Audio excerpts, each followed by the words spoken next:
आज हम बात करेंगे केमिकल प्रॉपर्टीज़ ऑफ मेटल्स की, जिसमें फर्स्ट प्रॉपर्टी है कि मेटल्स जब एयर के ऑक्सीजन से रिएक्शन करते हैं तो बनाते हैं मेटल ऑक्साइड।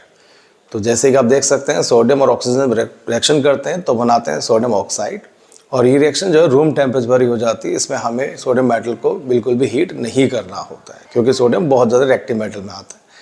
आप देख सकते हैं इस पिक्चर में भी सोडियम को जब एयर में एक्सपोज किया जाता है तो एकदम से वो बर्न होने लग जाता है। मेटल्स की वाटर से रिएक्शन की बात करें तो मेटल जब वाटर से रिएक्शन करते हैं तो बनाते हैं मेटल हाइड्रोक्साइड या मेटल ऑक्साइड, हाइड्रोजन गैस वहाँ पे इवॉल्व होती है। जब सोडियम मेटल जो है कोल्ड वाटर से ही रिएक्शन कर जाता है, बनाता है sodium hydroxide, hydrogen gas evolve होती है और यहाँ पे हीट भी प्रोड्यूस होती है। क्योंकि सोडियम बहुत ज़्यादा रिएक्टिव मेटल है तो वो कोल्ड वाटर से ही रिएक्शन कर जाता है।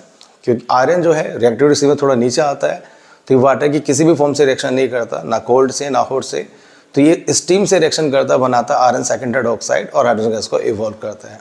तो ध्यान रखिएगा जब वाटर से रिएक्शन होगी, चाहे वो कोल्ड हो या हॉट हो, तो बनेगा मेटल हाइड्रोक्साइड और हाइड्रोजन गैस इवॉल्व होती है।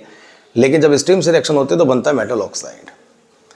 देख सकते हैं यहाँ पर कि जब सोडियम को वाटर में इंसर्ट किया जाता है, डाला जाता है, तो एकदम से वो बर्न होने लग जाता है।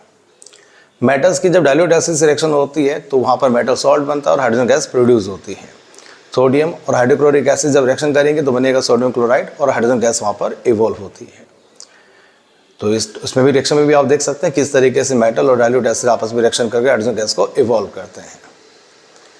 मेटल्स की जब सॉल्ट सॉल्यूशन से रिएक्शन होती है तब क्या होता है, तो जब मेटल जो किसी लेस एक्टिव मेटल के सॉल्ट सॉल्यूशन से रिएक्शन करता है तो more active metal less active metal को डिस्प्लेस कर देता है।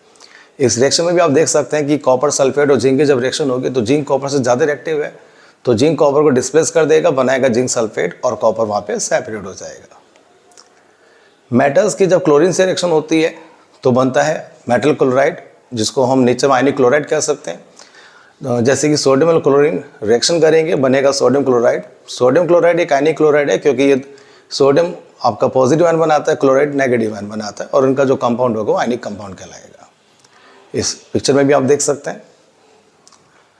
मेटल्स की जब हाइड्रोजन से रिएक्शन होती है, वैसे तो आपको पता है ज़्यादातर मेटल जो हैं हाइड्रोजन से रिएक्शन नहीं करते हैं, लेकिन जो बहुत ज़्यादा रिएक्टिव मेटल होते हैं सोडियम, पोटेशियम, कैल्शियम, मैग्नीशियम, यही हाइड्रोजन के साथ रिएक्शन करते हैं और बनाते हैं मेटल हाइड्राइड।